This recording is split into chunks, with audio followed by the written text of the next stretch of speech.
Hey guys, previously, there are comments asking about the playstyle difference between the T57 Heavy and the AMX50B. I know this is kind of cliche already at this point, but I also find it a very interesting question. So today, we're gonna answer that. Since we already have made a 50B video, so let's talk about 57 Heavy first. Here is my equipment loadout. Honestly, unlike the 50B, there aren't much to talk about. This is very straightforward.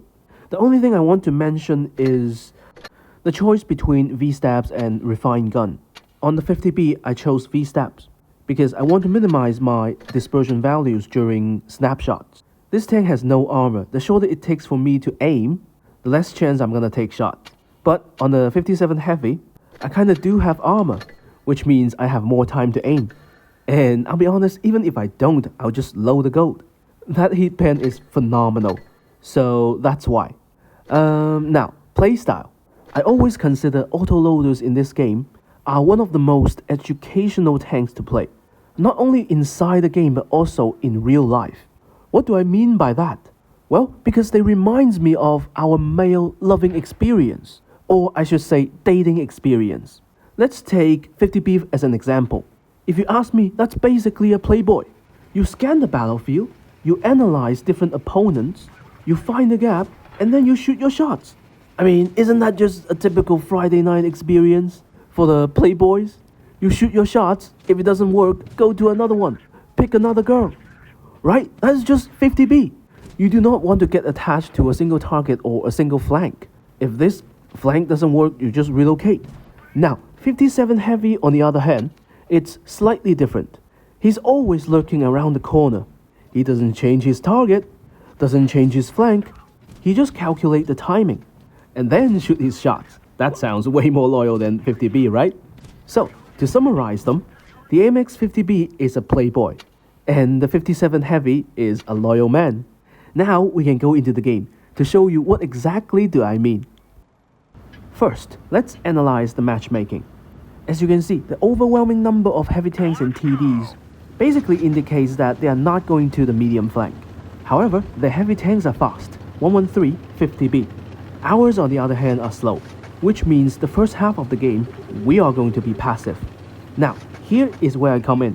Our magazine has big potential, and undoubtedly the best way to prevent them to take a foothold in critical positions.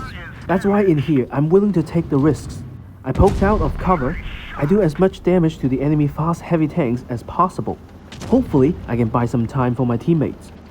This is another reason I say autoloaders are the best educational tanks in this game. Now, I am reloading. I got nothing else to do except reanalyzing the situation. So what do we see? The enemy is still going to attack. But our teammates, on the other hand, just woke up. And then one of the most important things you need to remember playing autoloaders is to not put yourself in the spot. That's why even though our 60 TB needs help, I still decided to steer away from him. If he's down, I'm gonna be the next and I have nowhere else to run. However, if I push right, just like I'm doing right now, I not only buy myself time to reload, I also able to create space between me and the enemy team. I'm just constantly avoid being at a spot. At the same time, I'm able to help my teammates create crossfire. Well, after we finish this XM66, I think this summarized the philosophy of playing any autoloaders. Doesn't matter if it is a 57 Heavy or 4005 or even a bad chat. They are all the same. You avoid being at the spot but not run away from it. Now, how often do you do these kind of maneuvers or relocation? That would completely depend on your armor and your mobility. 57 Heavy is not fast. Armor is okay, but only when the enemy is not aiming. As a result, I can only stick to one flank 90% of the time. That's why I said at the beginning of the video, 57 Heavy is more loyal than 50B. As a player, we should focus more on calculating the enemy reload time. Every time you decided to poke out, you ask yourself, how many shells do they have? How many guns pointing at this direction? And most importantly, how much can I take? If the answer is positive, then you just poke out, do 3 shots. Go back into cover, repeat that again. Unlike the 50B, you don't have to sacrifice that many brain cells to think about, oh, which flank do I want to join? Which target do I pick on? And when do I retreat? How do I hide in plain sight with my massive tank? In a 57 Heavy, you don't need none of that. So, to summarize it, 57 Heavy's playstyle is much more straightforward, especially suitable for the kind of guy who's loyal to one girl. Now, I don't want to spread those Andrew Tate alpha male shit, but I gotta admit that as a guy, at some point of our lives, having the ability to be a playboy is kinda cool.